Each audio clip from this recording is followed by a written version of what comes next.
என் தங்கப்பிள்ளையே, இன்று ஆவணி மாதத்தினுடைய கடைசி செவ்வாய்க்கிழமை.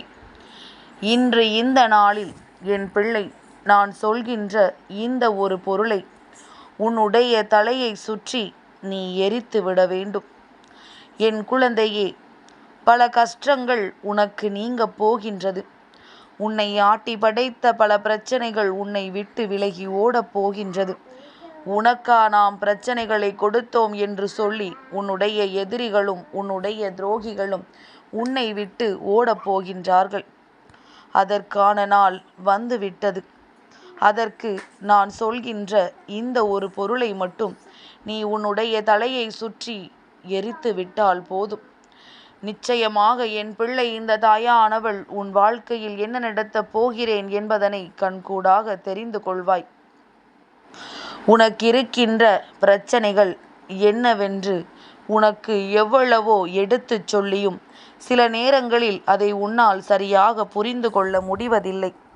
அதற்கு காரணம் என்ன தெரியுமா? என் பிள்ளை, நீ பட்ட ஒவ்வொரு கஷ்டங்களும் உன்னை யோசிக்க விடாமல் செய்கின்றது. நாம் எங்கே இன்னமும் பல பிரச்சனைகளை பற்றி தெரிந்து கொண்டோமானால் இந்த வாழ்க்கையை நம்மால் சமாளித்து விட முடியாது.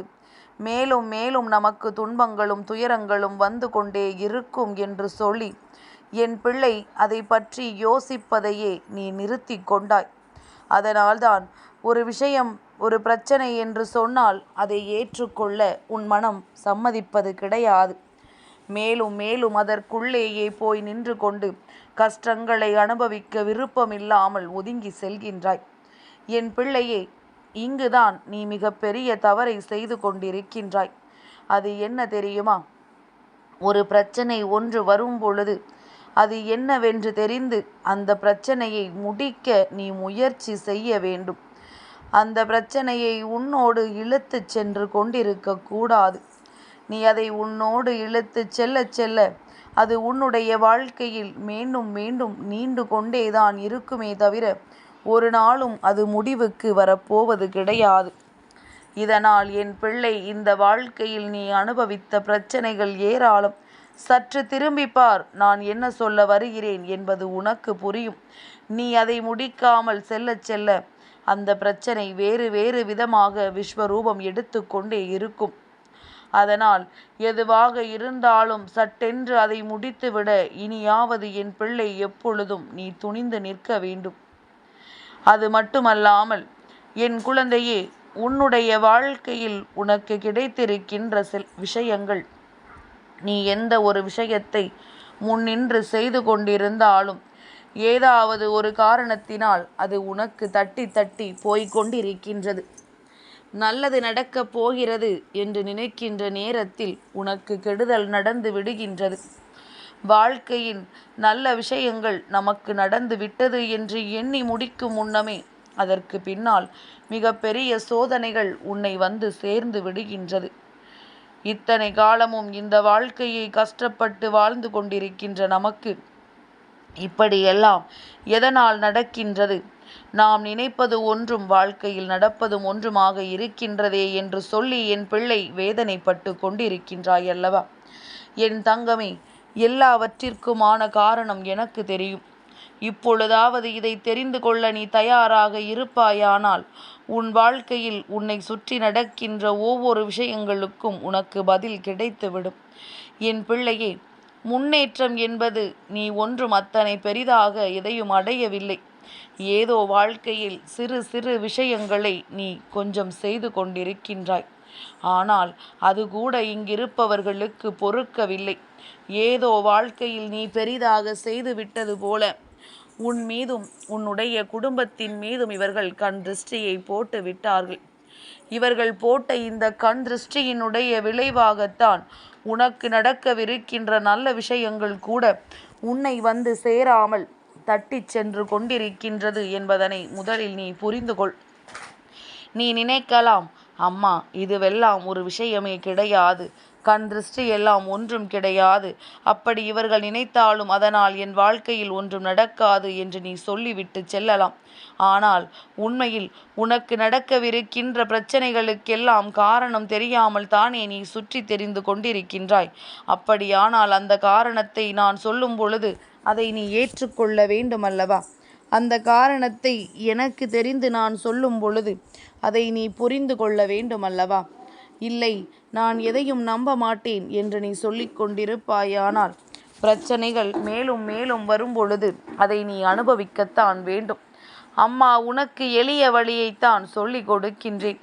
நான் உன்னை பெரிதாக வேதனைப்படுத்தவோ அல்லது உன் வாழ்க்கையில் இப்படி நடக்கின்றது என்று சொல்லி உன்னை பயமுறுத்தவோ வரவில்லை. இப்பொழுது நீ அனுபவிக்கின்ற பிரச்சனைக்கு இதுதான் காரணம் என்று நான் சொல்கின்றேன். நீ ஒரு 10 ரூபாயை சம்பாதித்து விட்டால் கூட அதை மற்றவர்களுக்கு தெரியும்படி நீ கையில் எடுத்துச் சென்றால் அது கூட கண் திருஷ்டியாக மாறிவிடும். இவர்களிடத்தில் கூட பணம் இருக்கின்றதே, இவர்கள் கூட வாழ்க்கையில் முன்னேறி விடுகின்றார்களே என்று சொல்வது போல அது மற்றவர்களுக்கு உன் மீது பொறாமை எண்ணங்களை கொண்டு வந்துவிடும். அதனால் நன்றாக செய்து கொண்டிருக்கின்ற நீ சட்டென்று எதுவுமே செய்ய முடியாத நிலைக்கு வந்து விடுவாய். இதற்கு அந்த கண் திருஷ்டிதான் காரணம். கண் திருஷ்டி மிகவும் பொல்லாத ஒரு விஷயம் என் பிள்ளையே. அதனால் இதிலிருந்து நீ மீண்டு வர வேண்டும் என்றால் நான் சொல்வது போல இன்று இந்த ஆவணி மாதத்தினுடைய கடைசி செவ்வாய்க்கிழமையில் இந்த ஒரு விஷயத்தை நீ செய்து விட்டாயானால் இது உன்னுடைய வாழ்க்கையில் மிகச்சிறந்த அற்புதங்களை எல்லாம் நடத்தி கொடுக்கும். உன் இல்லத்தை ஆட்டி படைக்கின்ற கஷ்டங்கள் எல்லாம் உன்னை விட்டு விலகி உன்னுடைய இல்லத்தில் உனக்கு சோதனைகளை அத்தனை துன்பங்களும் உன்னை விட்டு நீங்கி உனக்கும் உன்னுடைய குடும்பத்திற்கும் நல்லது நடக்கும் என்பதனை நீ புரிந்து கொள்வாய். என் பிள்ளையே, சர்வசாதாரணமாகவெல்லாம் யார் வாழ்க்கையிலும் சட்டென்று ஒரு நல்ல விஷயம் நடந்து விடுவதில்லை. அப்படி உன் வாழ்க்கையில் ஒரு விஷயம் நடக்கப் போகிறது என்றால் அதற்கு நீ ஏதேனும் ஒரு முயற்சியை செய்திருக்க வேண்டும். நம் குடும்பத்தில் கஷ்டங்கள் மாறி மாறி வந்து கொண்டிருக்கின்றது. நம்முடைய குடும்பத்தில் பிரச்சனைகள் மேலும் மேலும் வந்து நம்மை ஆட்டி படைத்து கொண்டிருக்கிறது என்று தெரிந்துவிட்ட பிறகு அதை நீ நீக்காமல் இருக்கக்கூடாது. இல்லை, நான் இப்படித்தான் இருந்து கொண்டிருப்பேன் என்று நீ சொல்வாயானால் நிச்சயமாக இந்த வாழ்க்கையில் மேலும் மேலும் துன்பங்களை நீ அனுபவிக்கத்தான் செய்வாய் என்பதனை மறந்து விடாதே. இந்த துன்பங்களை எல்லாம் கடந்து உன்னுடைய வாழ்க்கையில் உனக்கான பல நன்மைகளை பெற வேண்டியது இருக்கின்றது. அதனால் இந்த நேரத்திலாவது என் பிள்ளை நீ விழித்து கொண்டு இந்த வாழ்க்கை உனக்கு கொடுத்திருக்கின்ற ஒவ்வொரு கஷ்டங்களையும் புரிந்து நீ உன் வாழ்க்கையில் உன்னை சூழ்ந்து வந்த இந்த கண் திருஷ்டியை போக்கிவிட வேண்டும்.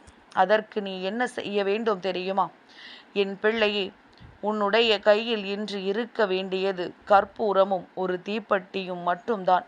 வேறு எதுவும் உனக்கு தேவையில்லை.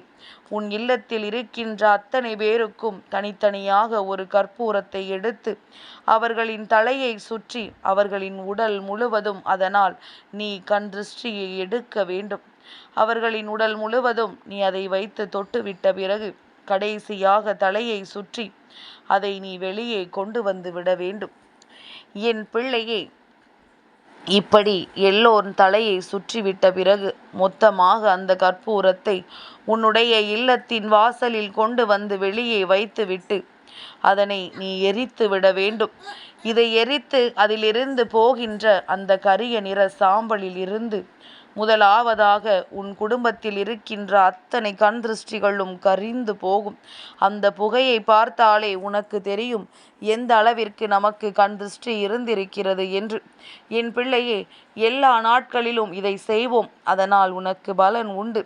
ஆனால் இது போன்ற நல்ல நாட்களில் இது போன்று ஒரு மாதத்தினுடைய கடைசி செவ்வாய்க்கிழமை வெள்ளிக்கிழமைகளில் இந்த விஷயத்தை நீ செய்ய தொடங்கும் பொழுது அது நிச்சயமாக உனக்கு வாழ்க்கையில் மிகுந்த பலன்களை கொடுக்கும் என்பதில் எந்த ஒரு சந்தேகமும் வேண்டாம். இந்த வாழ்க்கை இனி உனக்கு தருவது எல்லாமுமே உன்னுடைய நன்மைக்கானது. நீ எப்பொழுதும் நன்றாக இருக்க வேண்டும் என்று சொல்வதற்கானது. இதை மட்டும் நீ செய்து விட்டாயானால் நிச்சயமாக உன்னுடைய இல்லத்தை ஆட்டி படைத்த இந்த கண் திருஷ்டிகள் எல்லாம் விலகி உனக்கும் உன்னுடைய குடும்பத்திற்கும் அதன் பிறகு நிச்சயமாக நல்லது நடக்க தொடங்கும் என்பதனை நீ புரிந்து கொண்டால் போதும். வரப்போகின்ற ஒவ்வொரு விஷயங்களையும் நான் உனக்காக எடுத்து தருவேன் என்பதனை நீ புரிந்து கொண்டு இப்பொழுது உன்னை ஆட்டி படைத்த இந்த திருஷ்டியிலிருந்து வெளிவா. மற்றவையெல்லாம் தானாகவே சரியாகிவிடும். என் தங்கப் பிள்ளைக்கு இந்த வராகி அம்மாவினுடைய ஆசீர்வாதங்கள் எப்பொழுதும் உண்டு.